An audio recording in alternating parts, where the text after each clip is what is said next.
The morning air in Willow Creek was cool and quiet, but that peace shattered the moment Marcia Henderson stepped out onto her porch and saw the flashing blue lights. 3 police cruisers blocked her driveway. Her 10-year-old grandson, Eli, stood frozen on the steps clutching his backpack. "Ma'am," one of the officers said, "we have a warrant for your arrest." Marcia blinked, stunned. "My arrest? For what?"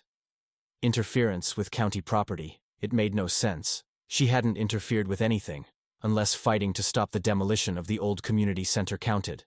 The same center she'd helped build 30 years ago. The same place where Eli went every day after school so she could work her second job. Marcia tried to speak, but her voice cracked. "You mean the center the developers shut down without notice? The one the mayor promised to keep open?" "Ma'am, please step forward." Eli began to cry as the officer pulled out handcuffs. "Grandma, don't let them take you." Marcia bent down, cupping his face. "Baby, you be brave now, you hear? Grandma's not done fighting." By noon, the news spread through town. The story of an elderly woman arrested for defending a community building hit every local feed. And by evening, a rumble began to stir. Not from anger online, but from the sound of engines. Down at the Iron Souls Motorcycle Club, their leader, Raymond "Bear" Douglas, stared at the TV, jaw clenched. "That's Marcia Henderson," he said. "She used to feed us back when we were running wild on these streets. You remember?" The men nodded. They all did. She was the woman who handed out sandwiches when no one else would open their doors to them. The woman who never asked for anything back, except for peace in her neighborhood. Bear stood up slowly, sliding on his leather vest. "Well," he said, "looks like Peace just got arrested."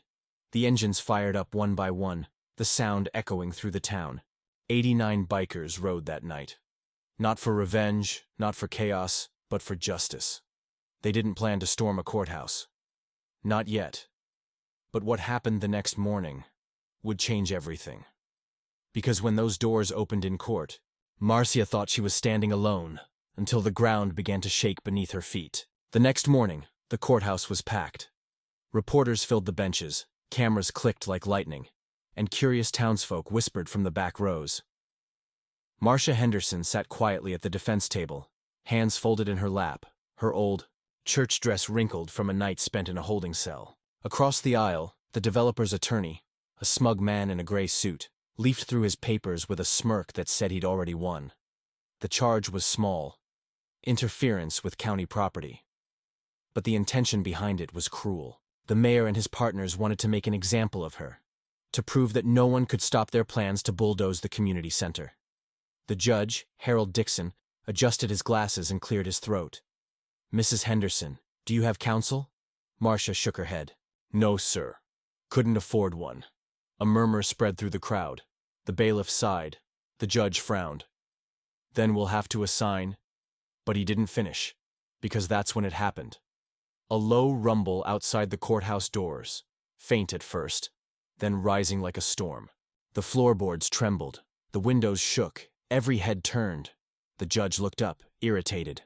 "What on earth is that noise?" The bailiff peeked through the window and froze. "It's motorcycles," he said slowly. "A lot of them."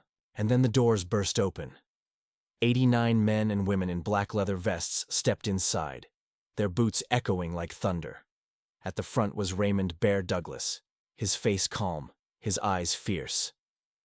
"Your Honor," he said, his deep voice cutting through the silence, "we're here on behalf of Mrs. Henderson." Gasps filled the room. The judge blinked. "Who exactly are you?"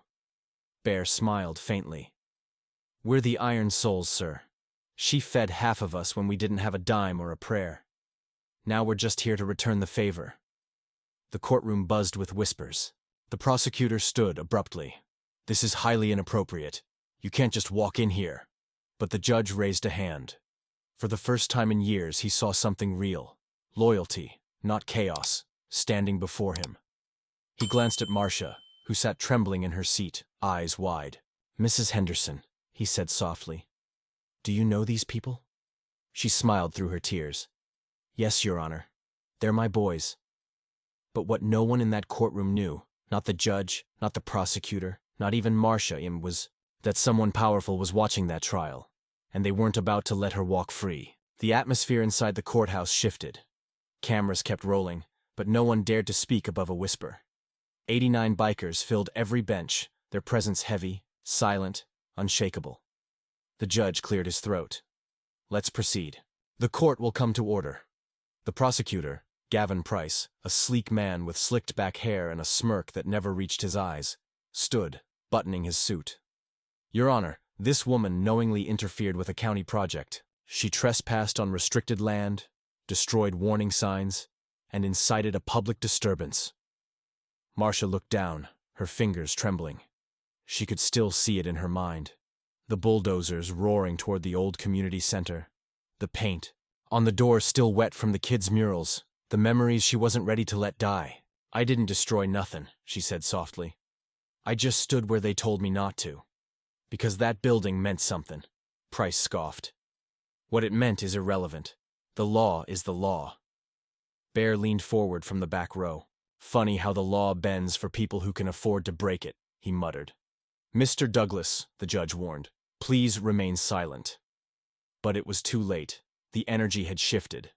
Malik, one of the bikers, stood. Your Honor, that center kept half our brothers off the streets. You tear that down, you're not just taking a building. You're taking people's second chances. The judge hesitated. That's enough. Then Gavin Price smiled coldly. Your Honor, I'd like to enter something into evidence. He held up a worn piece of paper, a criminal record. Mrs. Henderson, he said, his tone dripping with false sympathy. You neglected to mention your past arrest, from 34 years ago. Gasps filled the courtroom. Marcia froze, her eyes welled with shame. Loitering, resisting arrest, Price continued. You were part of a biker group back in the 70s, weren't you? Some might call that a gang. Bear stood, his chair screeching against the floor. You watch your mouth. Marcia took a shaky breath. That was a lifetime ago. I turned my life around. I raised my grandson right. I worked 2 jobs. And I built that center to keep kids from making the same mistakes I did. For a long moment, no one spoke. Even the judge's expression softened. But just as Marcia began to find her voice, the courtroom doors opened again. And a man in a gray suit stepped in, holding a briefcase marked Northcrest Development. And suddenly, everyone realized, this trial was never about trespassing at all. The heavy doors slammed shut behind the newcomer. The man in the gray suit walked briskly toward the front row, his polished shoes echoing against the marble floor. The gold letters on his briefcase read, Northcrest Development, Raymond Bear. Douglas stiffened. That's the company tearing down the center, the man smiled coolly. Good morning, Your Honor. I represent Northcrest and its investors. We'd like to present additional evidence proving Mrs. Henderson's interference cost the city over $50,000 in damages. The judge frowned. This isn't a civil hearing. You have no standing here. Oh, I think we do, the man said smoothly, pulling out a stack of files. After all, Mrs. Henderson wasn't just trespassing. She was standing on our property. Marcia's voice trembled. Your property? That land belonged to the church before your people bought it for pennies. The man's fake smile never wavered.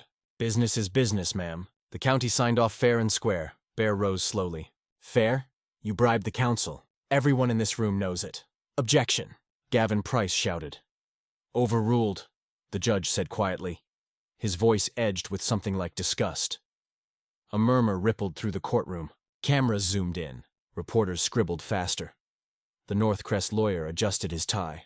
I don't have to explain my company's actions to a room full of... He stopped, because every biker in that courtroom had stood up.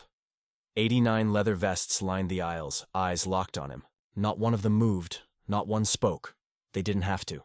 The silence was louder than thunder. The man's voice faltered. This is intimidation. Bear stepped forward. No, this is accountability. You're looking at men and women who owe their lives to that woman right there. He turned toward the judge. She fed us when no one would hire us. She gave kids a place to go when we had nowhere. She didn't break the law. She built a life worth fighting for. The judge leaned back, eyes narrowing at the Northcrest lawyer.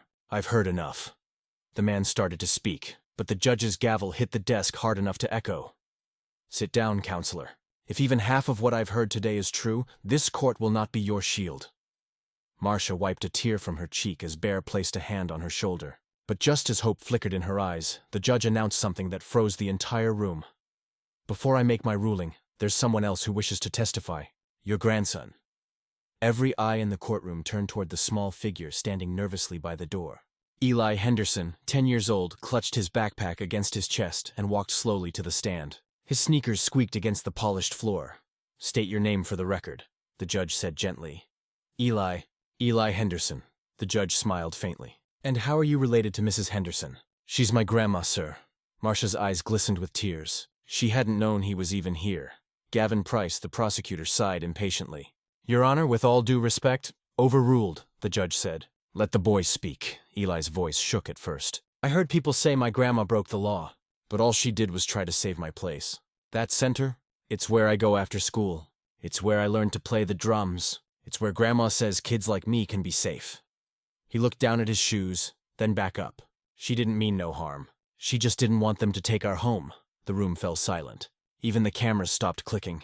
Bear's voice came from the back, low but steady. "You tell him, kid." Eli took a deep breath. "Grandma always says good people shouldn't be scared to stand up, so I'm not scared no more." He turned toward the Northcrest lawyer and said, "You can build all the buildings you want, but you can't build hearts like hers." Marcia broke down quietly, covering her face as the courtroom erupted in whispers. Judge Dixon cleared his throat, visibly moved. "I think we've heard enough." He looked down at the papers before him, then back up at Marcia. "Mrs. Henderson, this court finds you not guilty on all charges." A gasp rippled through the room. Then, applause. Bear and his crew stood as one, boots thudding like a heartbeat. Cameras flashed. The Northcrest lawyer gathered his papers in silence, knowing the fight was over. As Marcia hugged her grandson, the judge leaned forward and said softly, "You reminded us all why justice exists."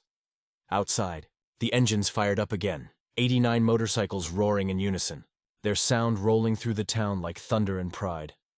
Marcia watched them go, the wind catching her gray hair, a smile warming her face.